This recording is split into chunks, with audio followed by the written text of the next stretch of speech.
جی دوستو، اسرائیل کے prime minister بن Nitin Yahoo, جس کو ہمارے ایک کولیگ سیٹن یاہو کہتے ہیں، اس نے ابھی گزشتہ دنوں ہنگری کا دورہ کیا۔ 4 روزہ دورہ تھا اور بڑے پرتپاک طریقے سے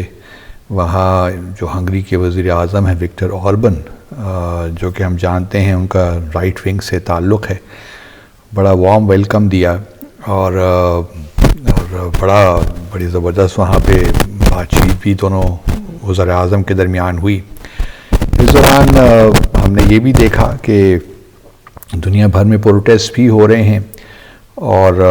خاص طور پہ ICC انٹرنیشنل کرمنل کورٹ نے یہ مطالبہ کیا ہنگری سے کہ جب سیٹن یاہو آئیں ہنگری میں تو ان کو گرفتار کیا جائے اور ان کو ICC کے حوالے کیا جائے، کیونکہ ہنگری جو ہے وہ ICC کا ممبر ہے، اس نے روم اسٹیچوٹ پہ دستخط کیے ہوئے ہیں، تو اس کی وہ بین الاقوامی قانون کے مطابق، عالمی قانون کے مطابق ذمہ داری ہے ہنگری کی کہ وہ، کیونکہ اریسٹ وارنٹ اس کے ایشو ہوئے ہیں ICC کی جانب سے، تو ان پہ مقدمہ چلانا ہے دی ہیگ میں، اور ہنگری کو ان کو اریسٹ کر کے فوری طور پہ ICC کے حوالے کرنا چاہیے۔ جب یہ گرفتاری کے وارنٹس ایشو ہوئے تھے تو اس وقت آپ کو یاد ہوگا کہ فرانس اور برطانیہ نے تو کہا تھا کہ جی اگر سیٹن یاہو وزٹ کرتے ہیں فرانس اور برطانیہ تو وہ ان کو گرفتار کر کے ICC کے حوالے کر دیں گے۔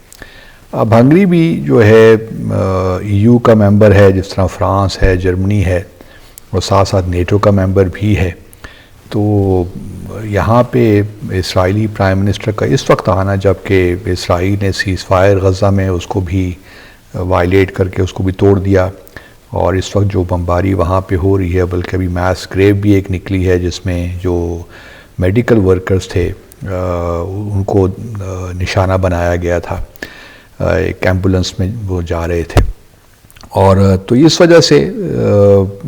جو ICC کا جو وارنٹ ہے وہ تو بالکل مناسب ہے، جائز ہے، اور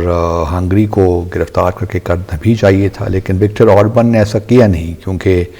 وکٹر اوربن جو ہیں وہ اس وقت پریزیڈنٹ ٹرمپ کے بہت ہی چہیتے ہیں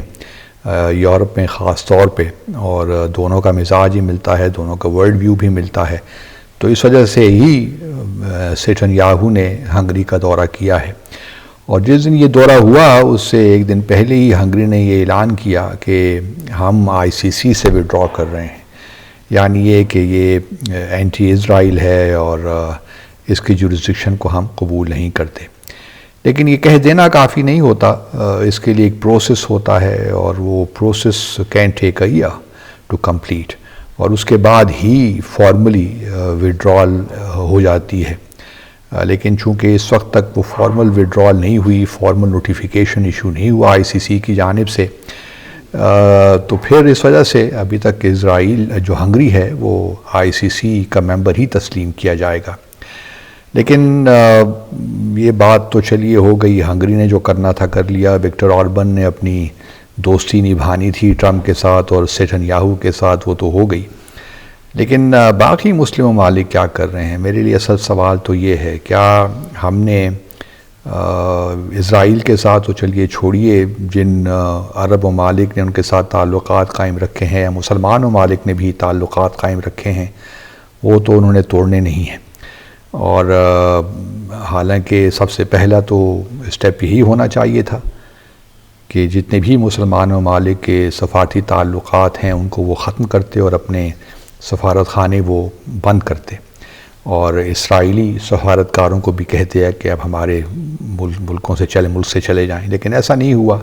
یہاں تک کہ UAE اور جو خلیجی ممالک ہیں یا جو ایون نیبرنگ کنٹریز ہیں اس ریجن میں، انہوں نے بھی کوئی اس طرح ریئیکٹ نہیں کیا، اور وہ اسرائیلی کو لگتا یہ ہے کہ اس کی ہی پینڈرنگ کرتے رہے،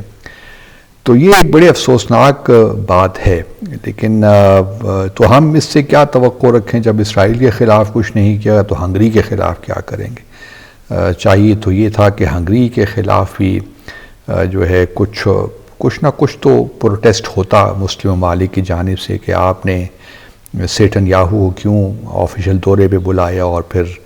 کیوں اس کو اریسٹ نہیں کیا، ICC کے وارنٹس کی آپ نے کیوں خلاف ورزی کی، and so on and so forth. چلیے آپ یہ بھی نہیں کر سکتے تو کم از کم میں یہ توقع ضرور رکھتا ہوں، چلیے اور کسی مسلم ملک سے نہ ہو تو کم از کم پاکستان کی حکومت سے توقع ضرور رکھتا ہوں کہ وہ جو لوگوں کی ایک ایسپریشن ہے اس کو تو ہنگری تک پہنچائیں۔ کم از کم اسلام آباد میں جو ہنگری کے سفیر ہیں ان کو ہی طلب کر لیا جاتا وزارت خارجہ میں، اور ان کو ایک ڈیمارش پیش کیا جاتا کہ جی یہ جو نیتن یاہو کا جو وزٹ ہوا ہے ہنگری میں، اور جس طرح آپ نے ICC کے وارنٹس کو ڈیفائی کیا ہے، وائلیٹ کیا ہے، یہ اس کو خاطر میں نہیں لائے، پاکستانی عوام اس سے بڑے دکھی ہیں اور ان کو بڑا تعجب ہوا ہے کہ ہنگری جیسا ملک بھی یہ کام کر سکتا ہے، یا انٹرنیشنل لاء کی مخالفت کر سکتا ہے، یا فار دیٹ میٹر اپنی ہی جو اس کی آبلیگیشنز ہیں انڈر دا ICC یا روم اسٹیچیوٹ کے تحت، یا جو اس نے انسٹرومنٹ آف ایکسیشن دے رکھا ہے اس کی اپنی خلاف ورزی کر رہا ہے۔ تو یہ، اور پھر ہم سب جانتے ہیں کہ نیتن یاہو اس وقت کیا کر رہا ہے فلسطینیوں کے ساتھ، تو ہمیں یہ توقع نہیں تھی کہ ہنگری اس حد تک جائے گا اور ایک ایسے کرمنل کو آفیشیل دورے پہ بلائے گا جس کے ہاتھ خون سے رنگے ہوئے ہیں۔ تو یہ ایک لوگوں کی جو ایسپریشنز ہوتی ہیں ہماری فارن پالیسی میں اس کی ریفلیکشن ہونی چاہیے، اور میرا خیال ہے کہ ایک بہت، چلیے آپ بہت سخت بات نہیں کرنا چاہتے، آپ کا خیال ہے کہ اس سے پاکستان ہنگری کے تعلقات خراب ہو جائیں گے، تو آپ بہت سخت الفاظ نہ بھی استعمال کریں، لیکن کسی نہ کسی طریقے سے تو اپنی جو ہے ناراضگی ہے اس کا اظہار تو کریں۔ اگر آپ ڈیمارش نہیں کر سکتے تو کم از کم جو ایک روایتی طریقہ ہوتا ہے کہ ان رسپانس ٹو اے کویسچن ہمارے اسپوکس پرسن ہی کچھ اسٹیٹمنٹ دے دیں کہ جی ایک کویسچن آیا، اس کے رسپانس میں ہم نے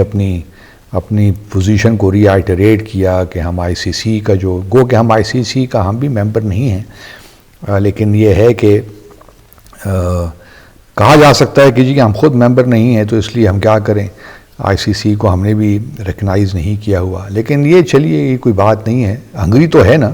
اور آپ تو جو ہنگری کی آبلیگیشنز ہیں اس کی بات کر رہے ہیں، اور اپنا جو غصہ ہے